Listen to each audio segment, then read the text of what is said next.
Hello guys! Good morning everyone! Kumusta po sa inyong lahat? So for today's video ay magluluto po ako ng pork giniling with egg. Ayan, simpleng ulam lang naman ito guys, pero syempre pasasarapin natin. So guys, happy lunchtime everyone and enjoy watching na rin po.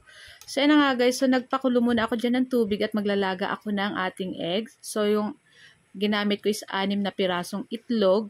So, at niready ko na rin dyan yung ating patatas, carrots, pig. Slice ko lang yan ng cubes. At ayan na rin yung ating nilinisan na giniling. At yung ating bell pepper, bawang at sibuyas. So, ayan na nga, nagpainit na tayo dyan ng ating pan at naglagay na rin tayo ng mantika. So, nilagay ko muna dyan yung ating aswete para pampakulay sa ating pork giniling. So, pwede naman po kayong hindi gumamit nito. Pwede lang po kayong gumamit ng tomato paste or tomato sauce. Nasa sa inyo po kung ano po ang kung ano po yung available nyo po sa inyong bahay na pwede nyong ipang sahog sa ating pork giniling. So, ayan at nilagay ko na rin dyan yung ating bawang at yung ating sibuyas, guys. So, hinalo-halo ko lang yan, guys. So, nakita nyo, color yellow na yung ating bawang at sibuyas, gawa ng ating aswete. At after nyan, nilagay ko na rin dyan, guys, yung ating pork giniling. Ayan. So, sasarasan ko tsahin lang natin yan dyan sa oil at dyan sa ating bawang at sibuyas. Ayan. Palabasin palalo natin yung mantika ng ating baboy. At ayan na nga guys, so maglalagay na ako dyan guys ng paminta, yung durog. At naglalagay ako ng konting toyo at konting asin. So mamaya magdadagdag na lang tayo kung kulang pa ng lasa. So ayan na nga guys, so hinaluhalo ko lang yan dyan guys. And syempre tatakpan natin yan para maluto masyado yung ating pork. Ayan, takpan na natin yan guys. And after ilang minuto guys, ayan, buksan na natin yan guys. Naku, ang bango-bango na.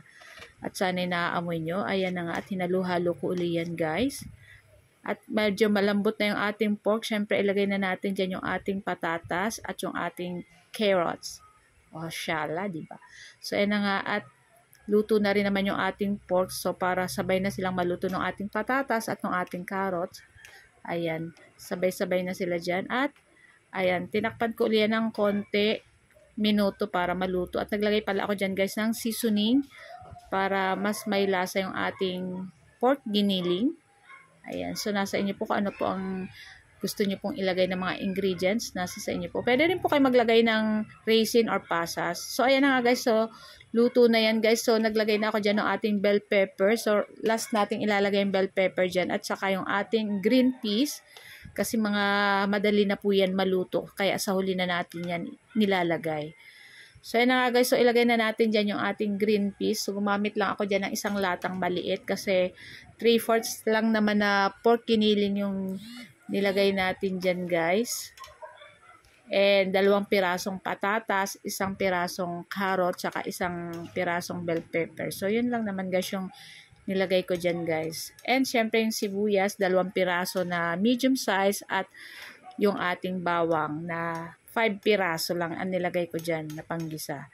So yun nga guys, so nilagay ko na dyan yung ating 6 na pirasong itlog na nilaga natin kanina. Ayan, para mag-mix na yung ating lasa lahat dyan ng ating mga ingredients. Nako guys, try nyo po itong lutuin at check, magugustuhan na naman ng mga junakis nyo guys. So, ilang araw din kaming kumain ng isda at syempre, na-miss naman nung 3 sons kong kumain daw ng pork. So, kaya, ayan, naisipan ko magluto nitong pork giniling. So, guys, ito lang yung aking video today and sana ay nagustuhan nyo po ang aking video. Kaya, guys, try nyo din itong gawin at tiyak na magugustuhan ng family nyo at napakasarap nito guys. Simpleng ulam pero sobrang sarap.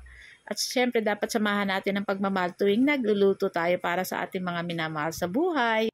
So na guys, ito lang ang aking video today at sana'y nag-enjoy po kayo ng aking video. At sa lahat po na naka-follow at nag-share po ng aking mga video, sa lahat po na nagre-react, maraming salamat po sa inyong lahat. So guys, ilang tulog na lang ay Pasko na at yan ang pinakahihintay talaga nating lahat. So guys, ngayon pa lang binabati ko na po kayo ng advance Merry Christmas and a Happy New Year. So guys, thank you for watching and see our next video again. And please, sa hindi pa po naka-follow ng aming page, pa-follow na lang po ng Mamshi and 3 Sons. At huwag niyo pong kalimutan mag-share na rin po ng aming video at mag-react. So guys, maraming salamat. Tara, samahan niyo na po kami kumain ng aming lunch. Thank you for watching. Ciao! Babu!